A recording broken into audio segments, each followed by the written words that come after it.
It's a chill in this room, isn't there? It's a little bit. Some might say it's a wee bit drafty. Drafty. Last night was the final night of the WWE draft. Everybody has homes, but not everybody. More on that in a minute. Before the draft on Raw got underway, Triple H announced that Brock Lesnar has renegotiated his contract with, now he's a free agent and he can go as and where he sees fit, the cheeky devil. He can do whatever. Bugger. However, everybody else has to play by the proper rules. So we had the draft for SmackDown and Raw last night. Yes, so let's get into it. Let's just get into the weeds of everything. Into the weeds. So, from got me weed whacker. He's got his whacker. Get me whacker out for the lads. I'm into the weeds. He's in there. So this is from last night's draft. Raw has now got SmackDown's Women's Champion, Rhea Ripley. I don't know why I said it weird like that. We've got Seth Rollins. We've got the Undisputed Tag Team Champions, Kevin Owens and Sami Zayn.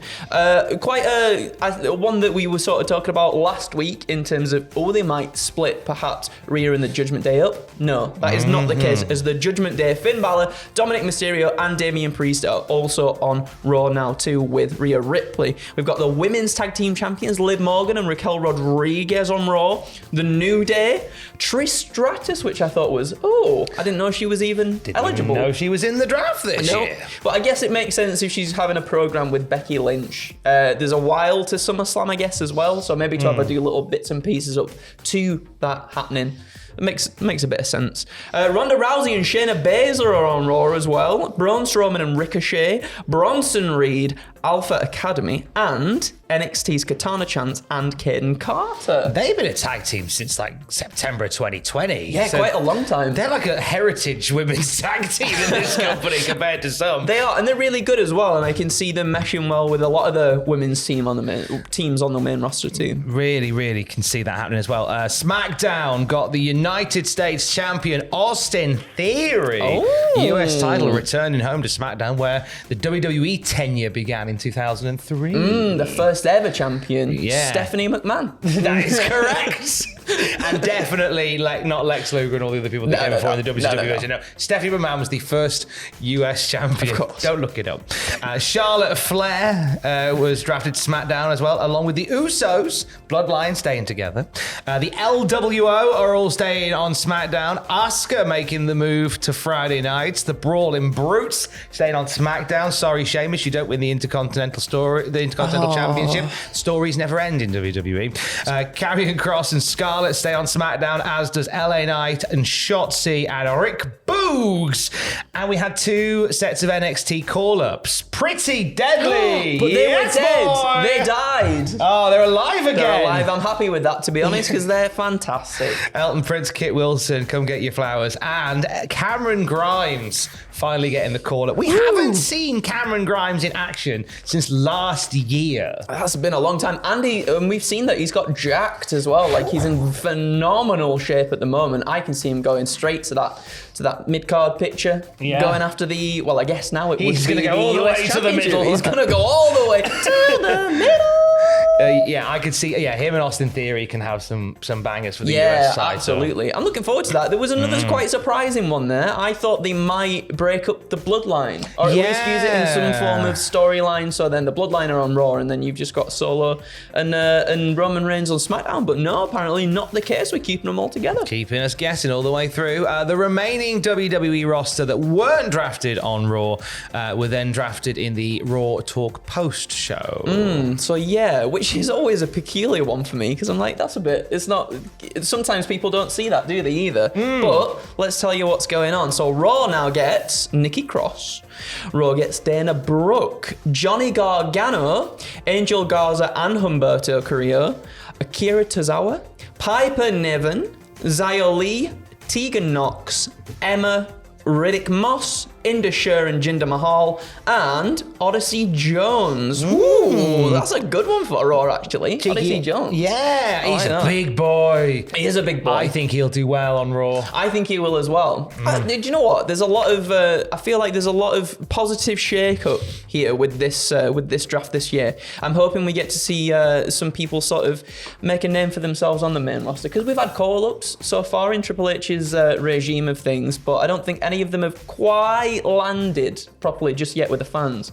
So I'm hoping now that with the introduction of this new heavyweight championship, we can finally get the ball rolling on some people. We certainly can. Meanwhile, on the SmackDown side of things, Tamina will be SmackDown, as will NXT call-up Grayson Waller. Ooh. We talk about, people who can make a move and shake things up. Grayson Waller, great opportunity for him on SmackDown now. Yeah, the man's got charisma out of the wazoo, as the children say. And there's been quite a few sort of big players from NXT now going up to the main roster, which I'm like, oh no, what about NXT itself? It's been gutted, but at the same time, there's still some phenomenal names on NXT. You've still got your Braun Breakers, obviously your Carmelo Hayes, people who can still sort of carry the star power, I guess, for NXT, whilst it still remains in that, the developmental sort of brand. But at the same time, you want the stars to still bring the eyes to NXT, so keeping Braun Breaker there. But I guess so. But I think so many of us thought that Braun Breaker was going to be the one to break through that system first and foremost. Yeah.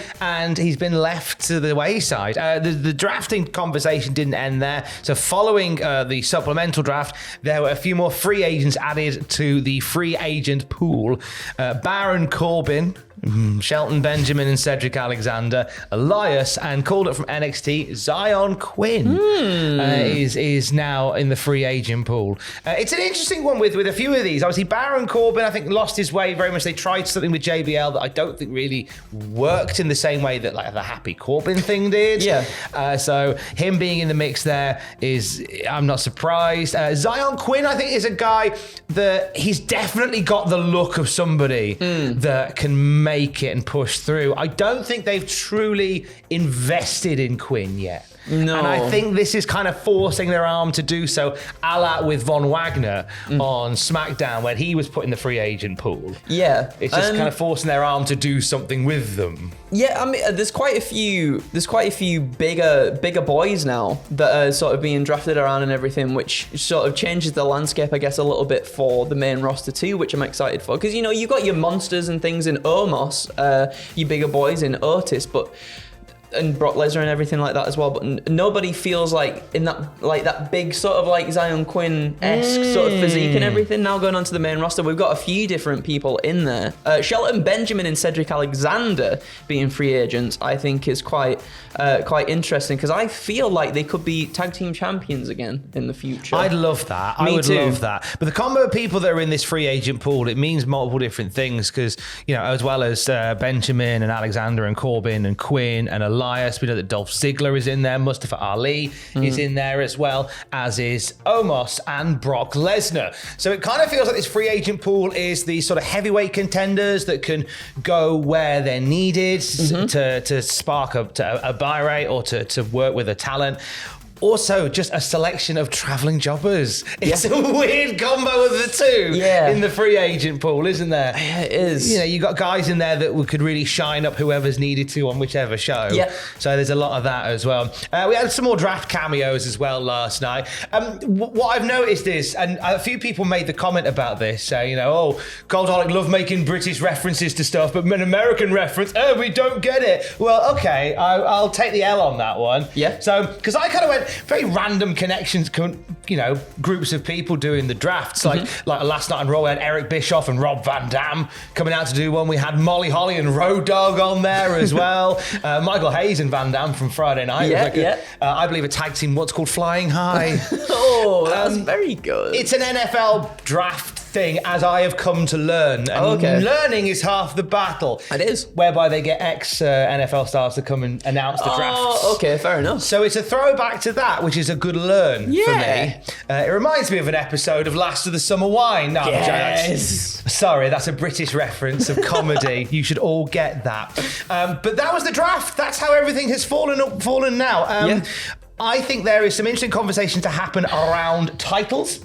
Yes. I would hate for there to be a situation where Rhea Ripley and Bianca Belair have a segment on Friday where they just give each other's respective belts. So do you think we scrap that and we just give them the belts behind the scenes? Like next time we see Bianca on SmackDown, she's there with the SmackDown Women's Championship rather than having it change. God, like, what do you do there? But yeah, because the thing is, it ends Bianca Belair's legendary title reign, whether you do it in front of the camera or behind the camera. It ends Bianca Belair's legendary run with the belt, and I don't think it should end. I've seen a few schools of thought and a few bits of speculation about not swapping the belts, but rather renaming them. Oh. And this is an interesting school of thought to fall in line with the men's world heavyweight titles. Okay. So, for example, we have now we know we're having the WWE World Heavyweight Championship on Raw. Yep. So, could we name the women's title the WWE World Women's Championship? Yeah. And then on SmackDown, where we've got the Universal Championship, we have the Universal Women's Championship. I think that'd actually work quite well, because then you eliminate in other drafts down the line, you eliminate the one person's got this belt, other person's got this belt. They have to swap because of the brand naming. That makes sense. Like, you don't have that issue with the Intercontinental Championship and the United States Championship, and now obviously with the World Championships too. Yeah, I think that makes sense if they did that. I think so, because it seems senseless for Rhea Ripley, whose reign is only just getting underway, and Bianca's, who's had a heck of a run, just to end for the sake of just some boring admin. Yeah. Where you can just announce that the title is still Bianca Belair's, it's the same reign, they've just changed the name. Yeah. That'll be fine.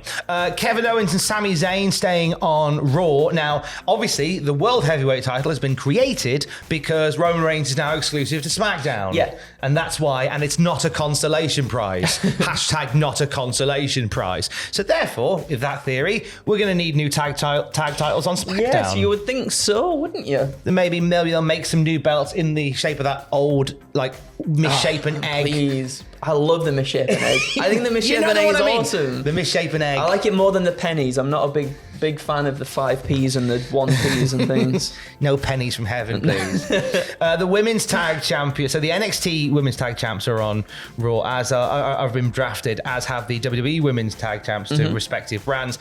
Do we see Liv Morgan? Because when Liv Morgan and Raquel Rodriguez, when they won the belts, the women's tag titles were floating belts anyway. They were, yes. Do we see that continue?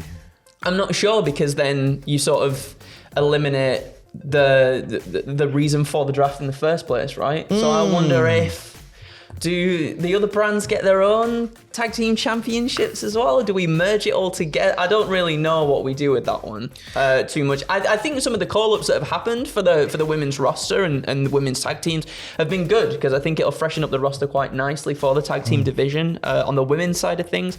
However, I still don't know if it's fleshed out enough yet for it to feel, like there should be tag team titles for the women's on Raw and SmackDown and NXT all separately. I don't know. They're going to have to do some mad reconstruction as well in NXT as well, because the women's tag team division was already wafer thin. That's a Monty Python reference. It was already wafer thin. It's from the movie The Meaning of Life. It's the Mr. Creosote scene. Don't need to miss the reference. But now they've taken even more people away. Yeah. Like the tag champs are there. Katana Chance and Caden Carter are gone. On the roster, it's like, I guess, Fallon Henley and Ivy Nile? Yeah. Yep. And that's it? Yeah, it's very, very... Maybe we do just scrap the championships. I don't know. I don't know what's going to happen. I think just some quick, wild rebuilding on that NXT side of things. Yeah. I think is the way that we go. So yeah, any other thoughts on draft-based activity? No, I'm excited to see what happens now. I think there's been some good shake-up there, some nice names drafted over. I think we've got some exciting Matchups between, well, you know, we've got Roman Reigns on SmackDown, and we've also got Bobby Lashley on SmackDown. We could see them two have a little tete-a-tete together. I'm looking forward to hopefully seeing AJ Styles and Roman Reigns run it back at some point too. I think there's a lot of good potential for some nice feuds down the line. Absolutely. Hey, your thoughts are always welcome down below. Always fun. It's always a bit of fun. And we'll have more wrestling news throughout the day at cultaholic.com. Case. I love you, bye. Nearly forgot then. Well, you didn't. Well, remembered it.